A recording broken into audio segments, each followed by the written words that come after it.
this video, I'll be going over a few different variations of a game called Close Call for students in grades 3 through 5. All you need is a deck of cards, and you'll probably want something to write on and with to do some of your math workout. For this first version of the game, you're going to want to remove the tens and the jokers. And in this version, jacks and kings are going to be wild, and queens are going to represent a 0. And we can remember that because the Q is kind of similar to a 0. This game works really well with 2 players, but it can be played by yourself. You could either pretend to play against an imaginary opponent or just play your own cards. Or you can play with more than 2 players. Regardless of the number of players, each player is going to get 6 cards dealt out. And when we're actually playing, we won't show our cards to the other players until we're ready to lay them down. But since we're learning in this video, I'm showing you the cards. In this version of Close Call, the goal is to get as close to 1,000 as possible using the cards as digits. And so the queen, again, is 0. The kings and the jacks can be used as any digits. They're wild. And trying to create numbers that would add as close to 1,000 as possible without going over. So, for example, this player would probably want to build the number 742 plus 230, and they would get a sum of 972. They wouldn't want to put the 3 here because then they would get a sum that was over 1,000. This player got pretty lucky with 2 kings to use as wilds. So they might want to use this king as a 4 and this king as a 2 so that they'd have 741 plus 259, and that would get them exactly 1,000. And since this player has 1,000 and the other player had less than 1,000, this player would win the cards, all 12 cards. They're 6 and the other player 6 for that round. And they're going to keep those cards. And then we're going to deal a new round out with, again, 6 cards to each player.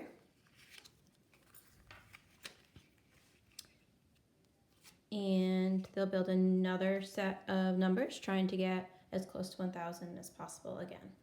That last example, I used a method to add that many adults probably learned when they were in school, which is known generally as the standard or traditional algorithm, but I did want to take a moment to talk about some other ways that students might choose to solve this problem.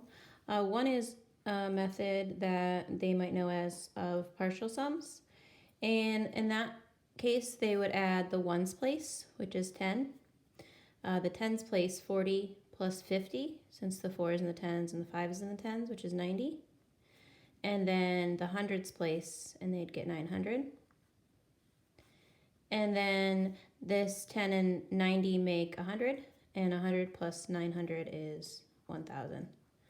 Another method that students might feel more comfortable with is using an open number line, and they'd probably want to start with the bigger number of 741. We want to add on 259, so I might start by adding maybe my 200. And that brings me up to 941. And then I might add my 50. And that brings me up to 991. And then add that 9. And that brings me up to 1,000.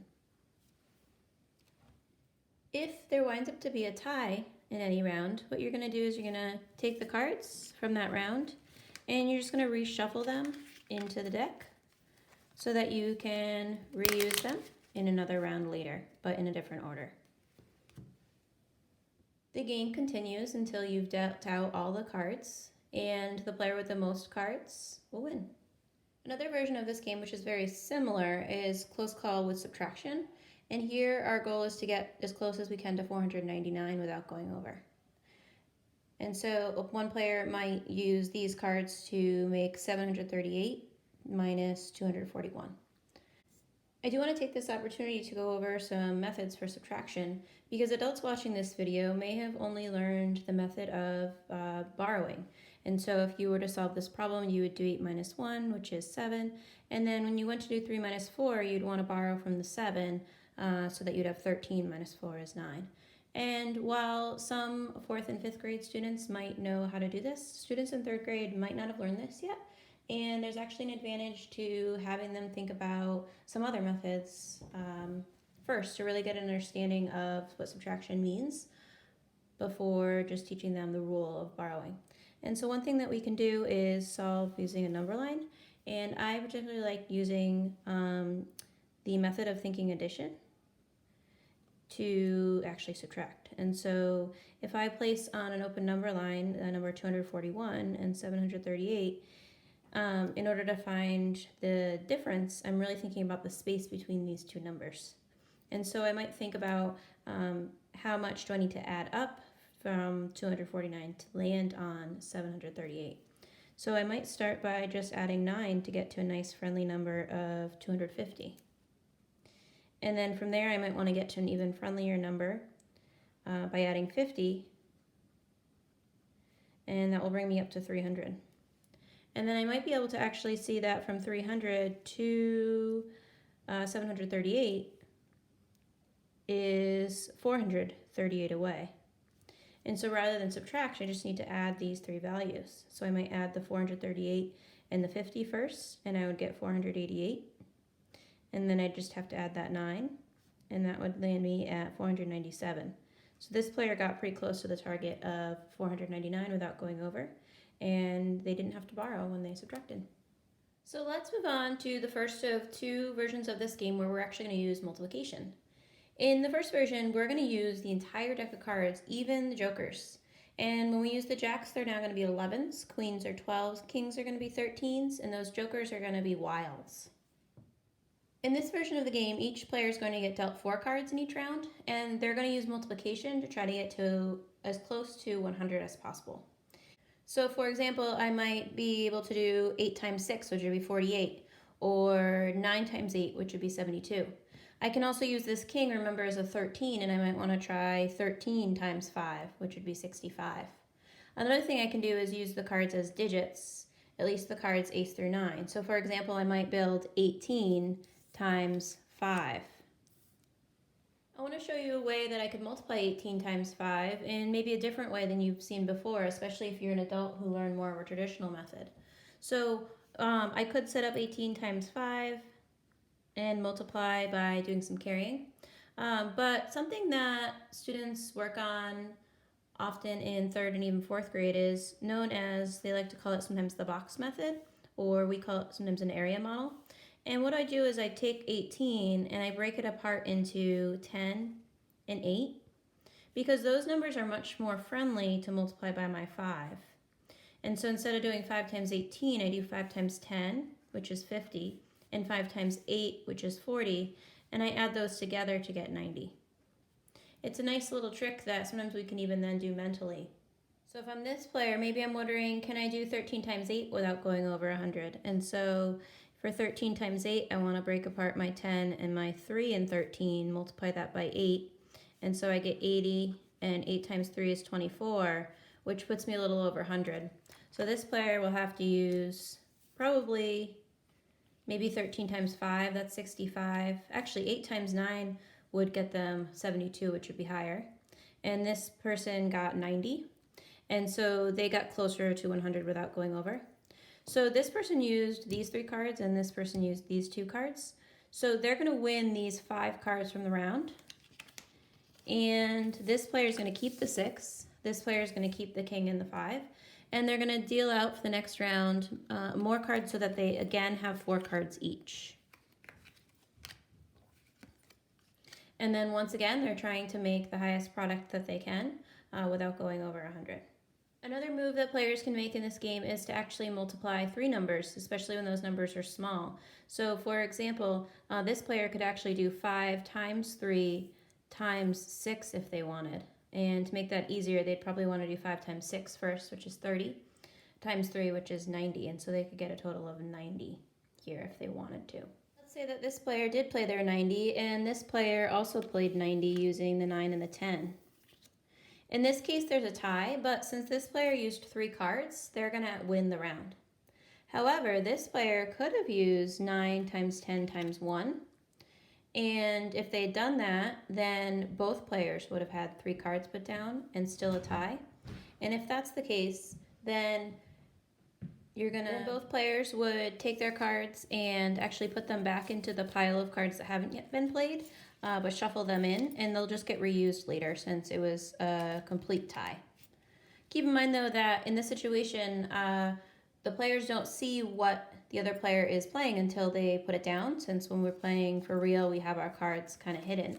I'm not sure if that player would have decided to use that ace or not, since they had a pretty good hand of 90.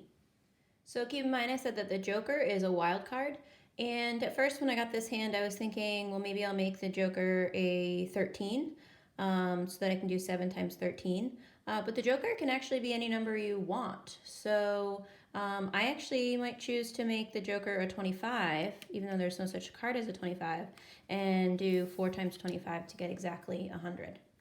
So be really clever when you get the Joker. There's only 2 of them, so use them wisely. In the last version of this game I want to go over, which is the hardest, we're going to go back to the original deck of cards that we used for the first variation, where we removed the 10s and the Jokers from our playing cards, and our queens are once again zeros, and our jacks and kings are once again wild.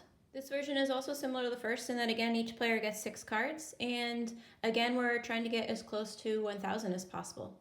However, the difference is this time we are continuing with using multiplication. And so we're going to be building multi-digit numbers and multiplying them to try to get to as close to 1,000 as possible, but without going over.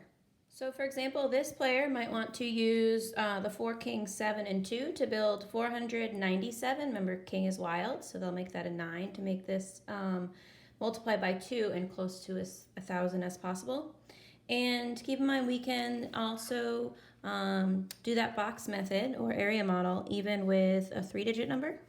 And so if I'm doing 497 times 2, I would want to break up my 497 into 3 parts, 490 and 7, and multiply each of those by 2. So 2 times 400 is 800, 2 times 90 is 180, and 2 times 7 is 14. And then I'm going to add those all up. So I'll get 980 plus 14, which is 994. For this player, the best I could think of was doing 998 times, we'll use the jack as a wild again, which is and we'll use it as a 1. And so this would be 998, which does beat the other player's 994. And so they're going to win all 8 cards that were used in that round. And each player is going to keep the 2 cards they didn't use in that round. And they'll get 4 more cards each, so that each player again has 6 going into the next round. So I know the first round, both players had a 3-digit number times a 1-digit number, but you're not limited to that. So for example, in another round, this player might want to play 23 times 41 to get the biggest product, closest to 1,000 without going over.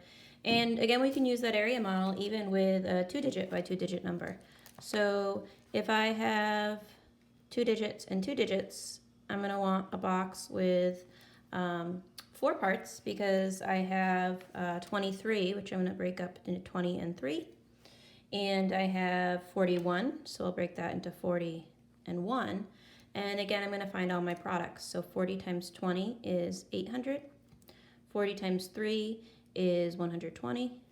20 times 1 is 20. And 1 times 3 is 3. And then I'll add those up. I like to add vertically and then horizontally. So 820 plus 123. And that's going to give me 843 for that round. Same rules apply with ties. If there's a tie, then the player who had more cards to make that number will win. And if not, the cards will go back into the deck. And once again, the player to win will be the one with the most cards once you've gone through the whole deck. I hope you have fun playing these games and maybe even learned a little bit about some new strategies for computation.